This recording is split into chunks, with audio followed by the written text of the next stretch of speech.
Wow. But I've got more cool stuff. We're going to do all kinds of show and tell. People got to watch this whole broadcast and then share it with everybody.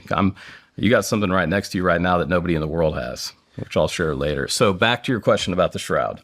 You said, what is the shroud? What is it? Okay. Well, I used to be the biggest skeptic of the shroud. So I did my PhD on the resurrection of Jesus, what they call a 93,000 word Überlieferungsgeschichte of resurrection. That's German for a history of resurrection belief in the Judeo-Christian motif. So I have traced belief in resurrection from the earliest parts of Hebrew Bible through late Second Temple Judaism, through the intertestamental period, through the New Testament, and then where it finds its fullest expression in second century Christianity. So I'm an expert in resurrection belief, okay? I'm already putting you to sleep just explaining that. But that's my academic pedigree. In that entire training, where at Keble College I would attend Faculty of Theology, I defended my thesis to Professor William Telford, who began my viva, everything's in Latin in Oxford. He began my viva by saying, Jeremiah, let me just get one thing straight. I've read your every other word he's saying is Latin, and I'm not sure what he's saying, but he was complimenting it. But he said, I have to ask you one question. Do you actually believe the physical bodily resurrection of Jesus happened? And he paused, and he said, or is that just imaginative storytelling? And I said, Professor Telford, thank you for the question. David Hume said, wise men choose probabilities. Without a doubt, I believe Jesus physically, bodily rose from the grave. I can't believe it otherwise. The evidence compels me to believe it. And he sat back. This is a Bible scholar. And he said, I don't see it that way. Let's start your viva.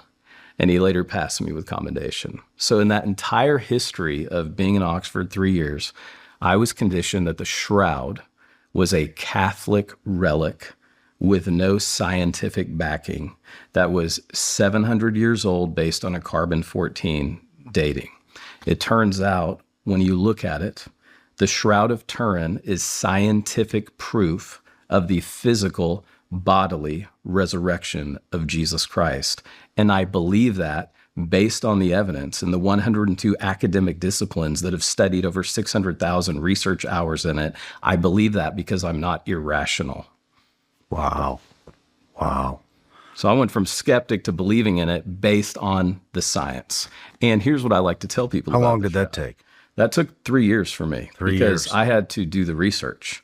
A lot of us were YouTube smart. We know a soundbite, but we don't know the substance. And so I would call up the scholars. I've flown all over the world. I've met with the physicists. I've met with the mathematicians. I've met with the world's elite scientists. Sean, they don't have a theological axe to grind. They're not pastors. They don't want it to be true. They're just following the evidence where it leads.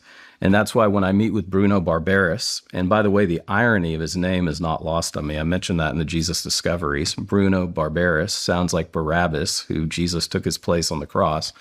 Bruno Barberis is a mathematician. He's seen the shroud over 100 times in Turin. It's in Turin. We should mention that. It's in northern Italy. You can fly into Milan, take the train an hour, see the Alps, beautiful, enjoy a train ride, and all of a sudden you're in Turin, Italy, where the shroud is at the St. Giovanni Cathedral. So there's Bruno Barberis. He takes all of the information that I just showed you on the cross, the wound patterns, the crown of thorns, and he assigns as a mathematician a probability to it. And Bruno says, Jeremiah, there is a 1 in 200 billion chance it is not the historical Jesus. 1 in 200 billion. Billion, based on his mathematical probability. And so then I asked him, because, people are dumb, and sometimes you have to ask questions to bring your audience along, or they just need to hear it a different way. I said, so Bruno, are you saying that you believe that this was the Jesus of the Bible who was crucified and who this image is? He said, yes. How can I not believe that? The probability compels me to believe. He put his hands up like that. And so the shroud is mentioned in all four Gospels. All four Gospels tell us that Joseph of Arimathea and Nicodemus, two members of the Sanhedrin, ask Pilate for the body of Jesus. Pilate is shocked that he is so quickly dead. We can talk about the brutality of crucifixion later if you want to. And this was an amazing act of courage and faith, because according to Jewish tradition, if the Sanhedrin condemned a criminal to death, it was on the Sanhedrin to bury that criminal. Jesus is not buried honorably, but he's buried properly. Does that make sense? He's not given an honorable burial. He's given a proper burial. And Joseph of Arimathea, who is a wealthy man, has a linen shroud of fine linen. He didn't go out to Walmart. You know, the Walmart or Target wasn't open on Friday afternoon before Shabbat and Passover, okay? He had already purchased this for his own death planning. In fact, he said, better yet, we'll use my family tomb. So they a lot of this was just expediency because according to Jewish burial traditions, which I'm an expert in, you had to bury on the day of death before nightfall.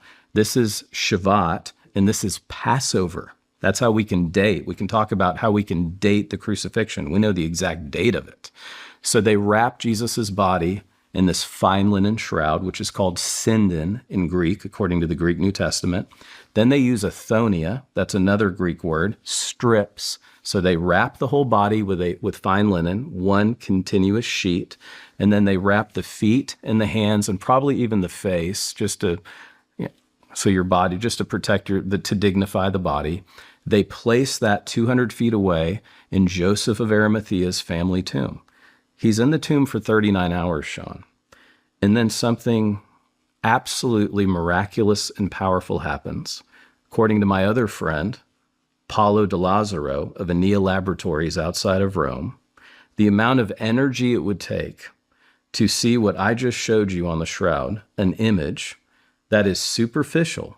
It's only 0.02 microns thin. We could shave it off, Sean, with a knife. That's how superficial the image is. Science has proven it's not paint, it's not pigment, it's not dye. There are no brush strokes. It doesn't absorb like the blood does. Why? The blood was there before the resurrection. This superficial image is there. Paulo took 5 years. Of course, I met with him, interviewed him.